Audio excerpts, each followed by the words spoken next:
The only writer at the New York Times that I read regularly is Frank Bruni. He's brilliant with words. He is insightful in many ways, especially education. He's passionate. He's gotten wayward. And I want to share a letter that I just wrote to him. I hope he will take it. I'm sure he gets thousands from the New York Times readers. He grew up around here. I'm a classmate of his from Loomis Chaffee from almost 40 years ago. Here's what I wrote. Please use it to see where I stand about government mandates. Dear Frank, even you are not serious about safety. You cite a pizza parlor in Charlotte that is rewarding people who have vaccinated by letting them dine indoors. They're not kicking people out of service, but they force the rest to go outdoors. Well, that's not an extreme safety position. It's a very good rule-making position, and it's one that basically dovetails with the excess of authoritarianism that we're seeing.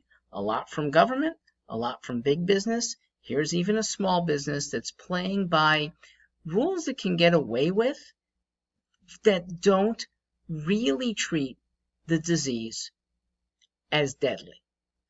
If they did, they wouldn't be open in the first place. So, like many places, they're offering a fine line, and in the process, a command over what we do with our bodies. The result, it's the same level of compliance that could be done without the oppression. Why? Because people who read, think, probably come to the same conclusions by and large about whether they want to mask, whether they want to vaccinate, whether they want to social distance, and they do it without oppression. To conservatives, oppression by government is scarier than a higher mortality rate from COVID. With government oppression, yeah, a few more people might live a bit longer, but none of us live well. There might be actually a higher level of compliance when you remove the obligation, when you remove the mandate. Take me, for example. I got my first shot just 3 weeks ago. Okay, it's mid-September now.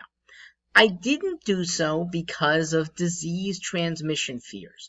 I didn't do so because of local authorities. I didn't do so even because private businesses might start wedging me out. I did it because one person, older, works with me, who is afraid. That's all it takes. Because I don't want her to feel afraid of me. I'll make a small sacrifice to make her happy. I'm not making the government happy, okay? That's not the reason for my little one vaccine shot. Whether I get a second, I'm not sure. We'll sort of see how Joan feels. That is sufficient. And conservatives generally act out of niceness.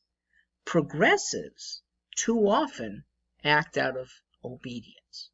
So, Frank, I'd like to ask you, isn't acting out of organic niceness better than the compelled action? Back to pizza. Aren't you abetting the authoritarians who make rules primarily based on what they can get away with? That's the dividing point. That's it, across the board. It's not wholesale. It's because there's enough resistance at some point for those in authority to not go all the way. We can't all wear bubble suits, so we mandate masks. 3/4 of a good step, but not going all the way. We can't demand that everyone vaccinate, so the Biden administration says everyone with 100 or more fellow employees, they have to vaccinate. Your restaurant in Charlotte can't go 100% vax. Or if they did, they would have to check for proof of whether you really had a vaccination. You'd need ID cards that are foolproof. Hard to do. So the restaurant does the half thing, the half-safe thing of letting some of its patrons dine inside while other patrons dine and, by their thinking, die outside. If they or you really thought that virus transmissions are still a threat to non-compromised, non-immunocompromised Americans, almost all of whom have built up immunities to COVID-19, we wouldn't be dining outside of our homes. We wouldn't. Indeed, we would build bubble homes, or annexes anyway, and have 24/7 servants until we reached 100% immunity. Frankly, we've spent that. Our government authorities have spent that money and cost us a bunch more money more. Probably you total it up, we could have a bubble protection annex in every over 80 person's home. This is a charade. It's a charade that abets high and mighty authority. Those with authority, they test how obedient can others be. When we restrict their businesses, restrict their church attendance, restrict their socialization, and restrict now their bodily choices. When every successful compulsion works, those authoritarians gain even more power and divine even more license to get more restrictions on our freedom. If this really were a life and death issue, we would disallow bus rides. There'd be no plane rides. There'd be no Uber rides. At some point, even the elites don't tolerate the restrictions that they want to foist on us. So they stop somewhat short. Not in the name of safety, though, but in the name of what's politically possible. Frank, you may like it now because, well, actually, I'm not sure why you like it.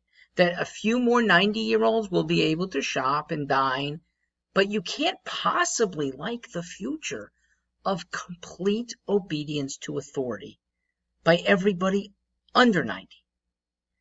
Colonists revolted 244 years ago for far fewer predations by an absolute monarch named King George that we, compared to what we have on us now. This is not a recent complaint. My complaint dates back 20 years. We had your boss, George W. Bush, who put on fear and high level of transportation safety restrictions. Since then, Obama, Trump, and now Biden, or Biden's puppeteers, are in the act. Along the way, 50 state governors, yes, all 50 in some way, even in Wyoming, banded together, or banded separately, to restrict people's freedoms. Here's why you know it's a charade. When a younger person tests positive, we're not worried about his health. When Gleyber Torres, shortstop for the New York Yankees, leaves the lineup following a positive COVID test, nobody is fretful whether he'll survive. Now, some of us are fretful whether the Yankees will make the playoffs. We conservatives are not stupid. We know the COVID transmission rates as well as you do. We instead have a different calculus. We have a healthy respect for the individual and private, not government, group decisions. The leftists, they revile individualism, and you're feeding this. So they revile conservative values, and of late they've come at times to hate us when we're nice people. We're not imperiling any innocent victims. Remember, if vaccines work, then you're impervious. You're not imperiled. If vaccines don't always work, you can't condemn those who want to stay out of the frenzy. My body, my choice. Okay, that used to be the pro-abortion argument. Now it's the argument for some very, I'll say conservative, but I call conservative these days normal Americans. Come back and join us, because you're feeding, I'm not going to say led, but you're feeding the far left that do not want America to succeed. Thanks for listening.